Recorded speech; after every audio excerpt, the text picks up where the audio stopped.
Hi, my name is Cold Beer, and let's start with State of Decay 2 Juggernaut Edition, which is free to play this whole weekend.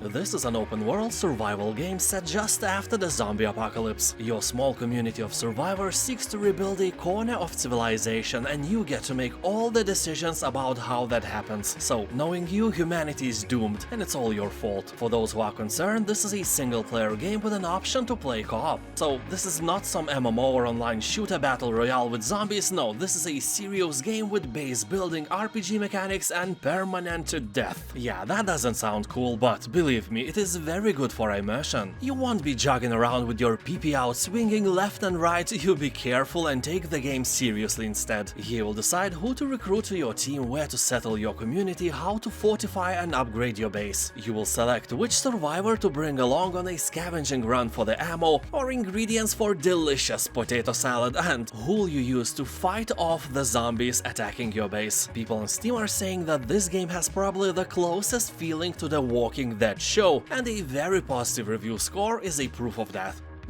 Stray. The game has an overwhelmingly positive review score and is worthy of the full price without a doubt, but now you can obtain it for a little bit cheaper. This is a cat simulator, but not a usual one, if you know some usual ones, because the game is set in a cyberpunk world and that stirs the pot a bit. The game is a third-person cat adventure set in a detailed neon-lit alleys of a decaying cyber city and the murky environments of its seedy underbelly. You can roam surroundings high and low, defend against unforeseen threats, and solve the mysteries of this unwelcoming place inhabited by nothing but unassuming droids, dangerous creatures, and things. You know, like evil duct tape. It's your enemy. If in your life a cat ever owned you, you know why.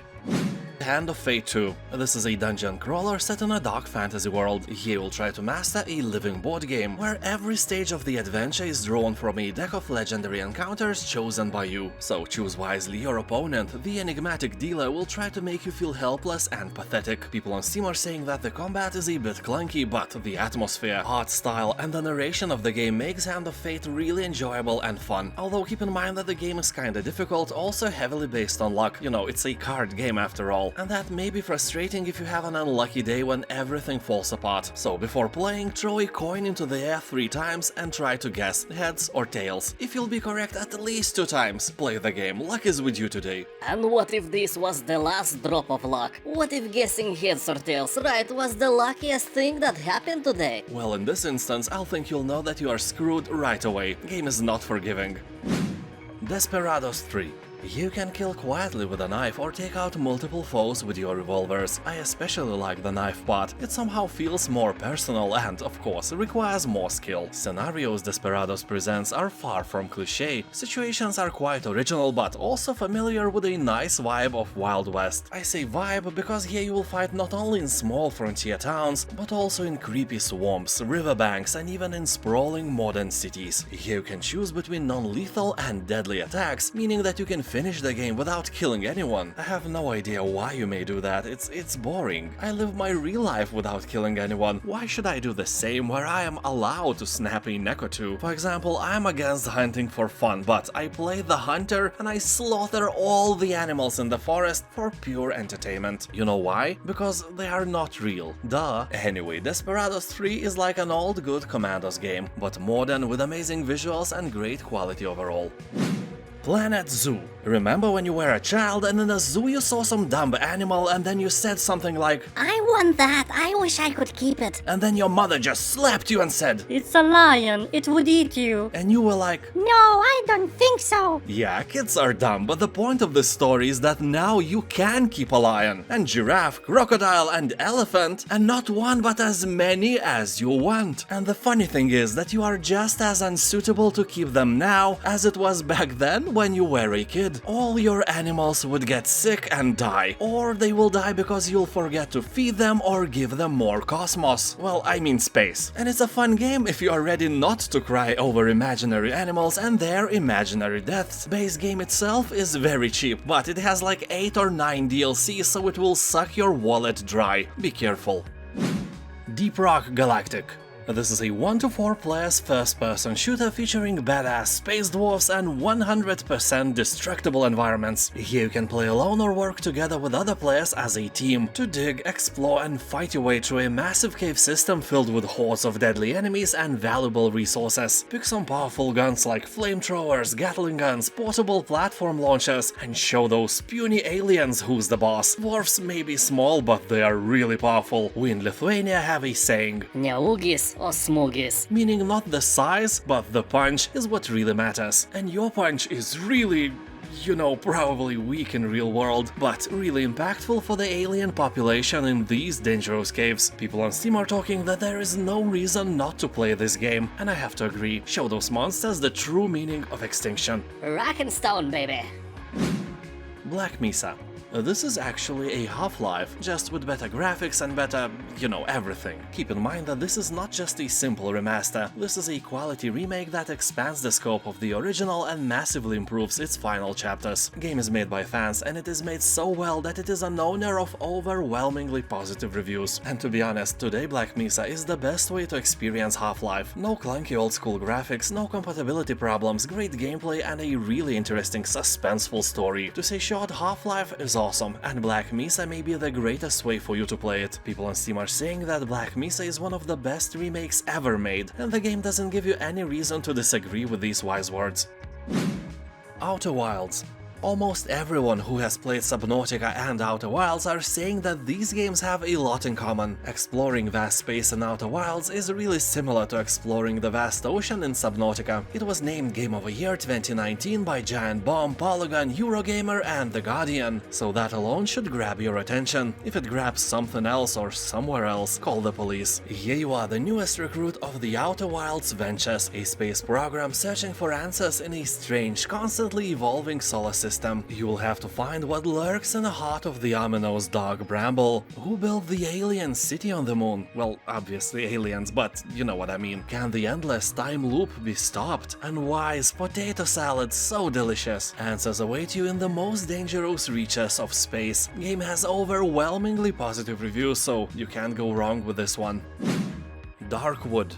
This is a survival horror from a top-down perspective that is quite terrifying to play. Well, at first you may think, what is so terrifying in this? I can barely see things, they are so small. You know what else is small? Of course you know, but don't worry, I can keep a secret. Or can I? Subscribe, let's be friends with benefits. This way all your secrets will be safe with me. This game is all about immersion and it will drag you in so hard you won't be able to escape. And also it will grow some balls on your hair and maybe even on your eyebrows. Yeah, you heard right. By day you explore the randomly generated ever sinister woods, scavenge for materials, craft weapons and discover new secrets. And by night you find shelter, barricade yourself inside abandoned buildings, set up traps and hide or defend yourself from the horrors of the Darkwood.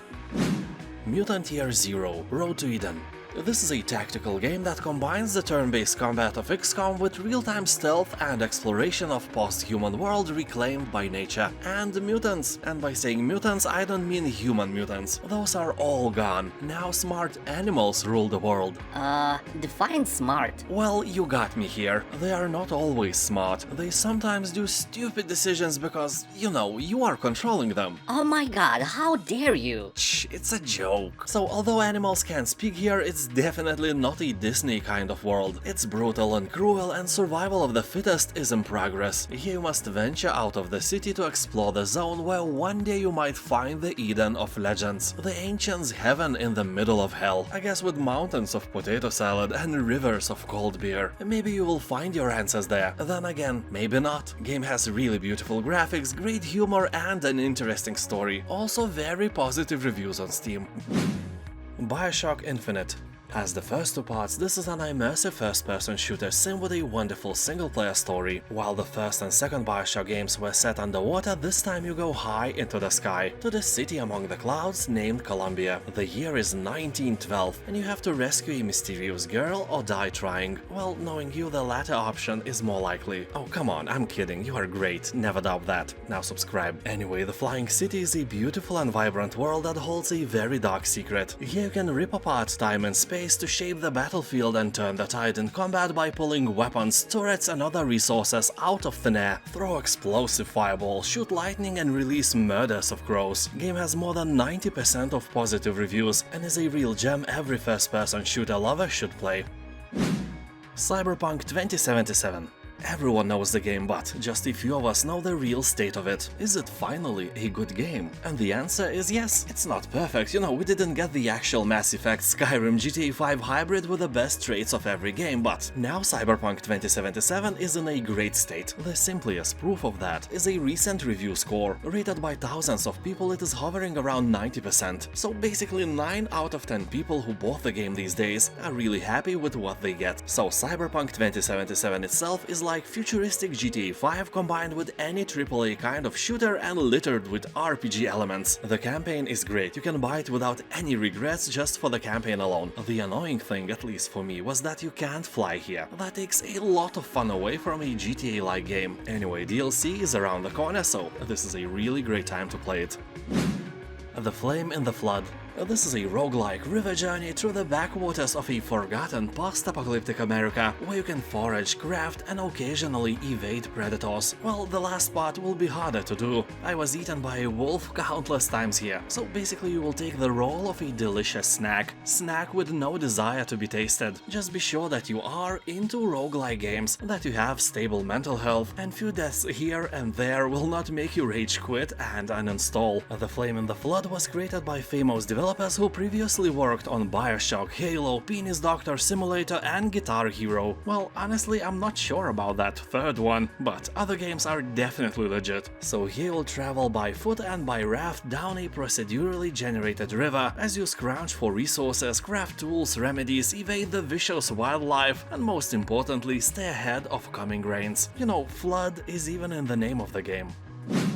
Far Changing Tides. This is an atmospheric vehicle adventure that follows the emotional journey of a boy and his ship as he embarks on a voyage to find a new home. You will sail stormy waters, dive unknown depths and explore forgotten ruins in a beautifully realized world of Flood. Game is filled with different landscapes, sun-scorched dusty plains, stormy skies and high seas. You will have to crack many puzzles as well and enjoy interesting mechanics. Also, I can't be silent about a very cool soundtrack that reacts to your actions, amplifies key moments and creates an atmosphere. Really cool. People on Steam are saying that the game is super chill and puzzles are not mind-bending, so if you are like me, a bit dumber, you'll be okay as well. And it also has a beautiful ending. Torchlight II.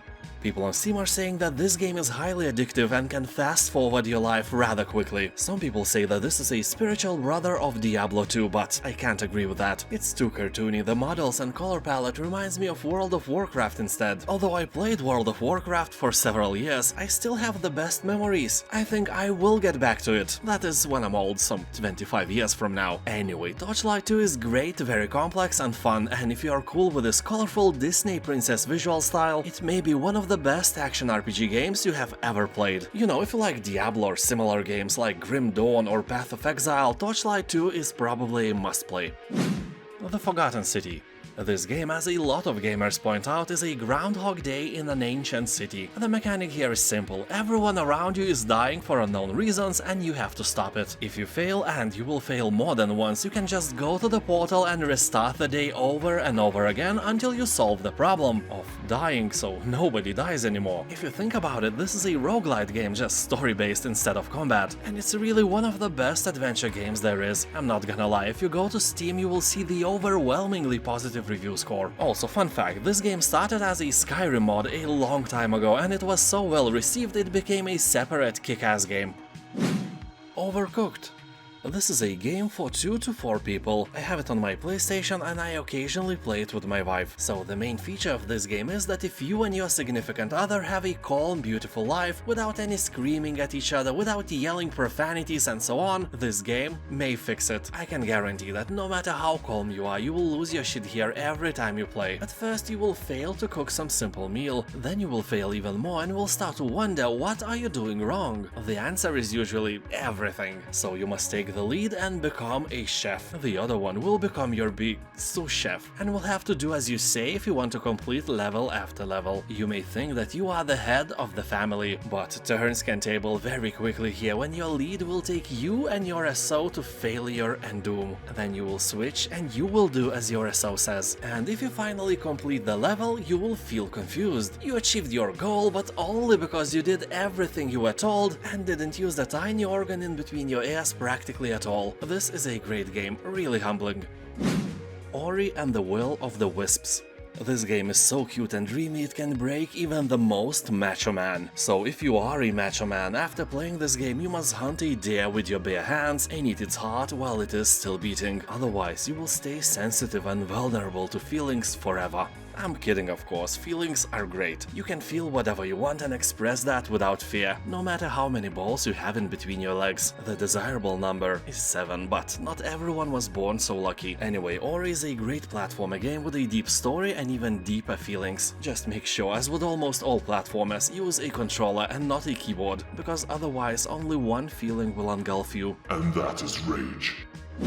Pillars of Eternity Definitive Edition. You can't find this one in the search bar. You have to click on a simple Pillars of Eternity release and then you will find a bundle here. This is a great deal. For this price you will get the main game and all the DLC, so you'll have a complete game in one package. Pillars of Eternity is a great title, and if you like classic Baldur's Gate or Icewind Dale games, you probably have heard about the game already. Pillars came to life after an unbelievably successful Kickstarter crowdfunding campaign, which raised more than $4 million. That is 4 times more than you have face mites now crawling on your face. Yes, this is a wisdom you never wanted to possess. Now go and share it with your family members, don't be alone in this. So in Pillars of Eternity you become a hero and save people from a scary phenomenon known as Hollowborn. People are being born without a soul. Well, I guess that everyone is affected except people with specific hair color. You know, you can't lose what you don't have. Second part of the game is also discounted, but they are kinda similar in graphics and story quality, so if you never played the first part, don't skip it. Hob.